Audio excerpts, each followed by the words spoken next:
மாத்திரியும் குந்தியும் ஒரு முடிவு பண்ணுறாங்க.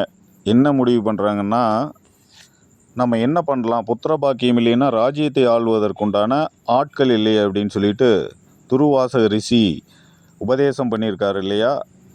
உனக்கு என்ன, அதாவது புத்திரர்கள், அழகழகான புத்திரர்கள் பிறக்கதற்குண்டான மந்திரத்தை சொல்லி கொடுத்துருக்கார் துருவாசக ரிஷி. அதன் மூலியமாக தான் குந்தி தேவி கர்ணனை பெற்றெடுத்தாங்க இல்லையா.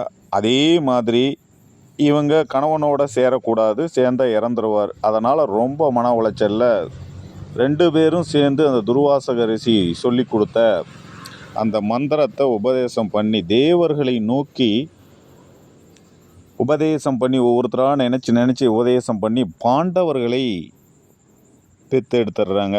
அங்கேயே வளர்த்துறாங்க, வனத்திலேயே வளர்த்துறாங்க. ஒரு நாள் என்ன பண்ணுறாரு அப்படின்னு கேட்டிங்கன்னா, இந்த மான்கள் எல்லாமே, இந்த மான்கள், பட்டாம்பூச்சி, தட்டாம்பூச்சி, இது மீன், இதையெல்லாம் ரொம்ப குதூகலமாக விளையாடினோடனே அந்த பயங்கரமான மகிழ்ச்சி, அதெல்லாம் பார்த்தோன்னே பாண்டுக்கு, மாத்திரைக்கு, குந்திக்கெலாம் ரொம்ப மகிழ்ச்சியான, ரொம்ப குதூகலமாக இருக்கிறாங்க. ரொம்ப பார்த்துட்டு ரொம்ப சந்தோஷத்தில் தன்னுடைய சாபத்தை மறந்துட்டு மாத்திரியுடன் ஒன்றா சேர்ந்துடுறாரு.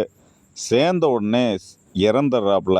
இறந்த உடனே மாத்திரி ரொம்ப டென்ஷன் ஆகி மன உளைச்சலுக்கு ஆட்பட்டு அவருடைய உடம்பை, அவருடைய பிணத்தை, அதாவது பாண்டு இறந்துறாரு, அந்த பிணத்தை எரிக்கிறப்போ தானும் மாத்திரியும் தன்னால் தானே தன் கணவன் இறந்துட்டாரே அப்படின்ற ஒரு மன வருத்தத்தால் அந்த அம்மாவும் சிதைக்குழியில் விழுந்து இறந்துடுறாப்புல.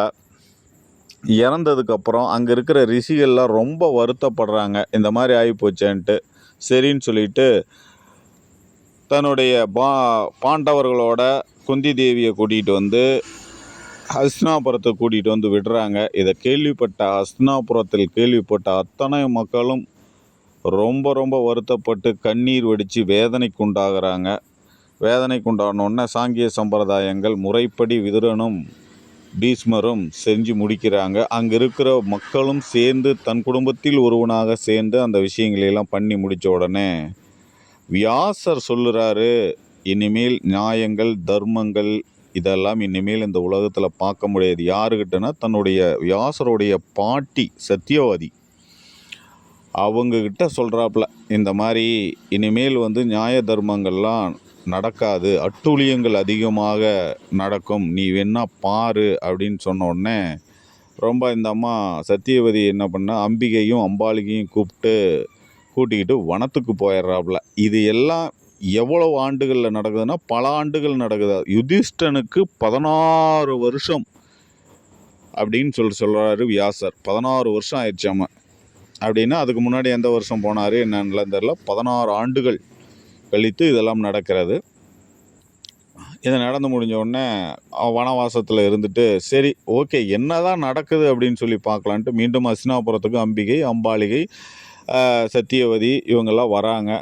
வந்த உடனே தெரியுது அவர்களுடைய போர் முறைகளில் எப்படி இருக்குது அப்படின்னு பார்க்குறதுக்கெலாம் இல்லாமல் மீண்டும் திரும்பி நாம் இதெல்லாம் பார்க்கக்கூடாதுன்ட்டு மீண்டும் திரும்பி வனத்துக்கே போய் அங்கே வனத்திலேயே 3 இறந்து விடுகிறார்கள்.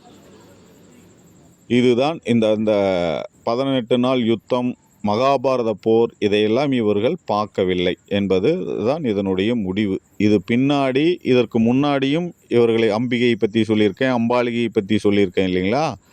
இதெல்லாம் இந்த பாண்டுவின் முடிவினுடைய விளக்கங்களில் எல்லாமே சேர்ந்து வருகிறது. ஓகேங்க, தேங்க்யூ வெரி மச். இதுவரையிலும் எல்லோரும் கேட்டிருந்தீங்க இல்லையா, எங்கே மீதி சொல்லலை அப்படின்ட்டு. இன்றைக்கி சொல்லிட்டேன். ஒரு நாள் லேட் ஆயிடுச்சு, சாரி, மன்னிக்கணும். இன்றைக்கி எல்லாமே கேட்டு பயன்பெறுங்கள். Thank you very much.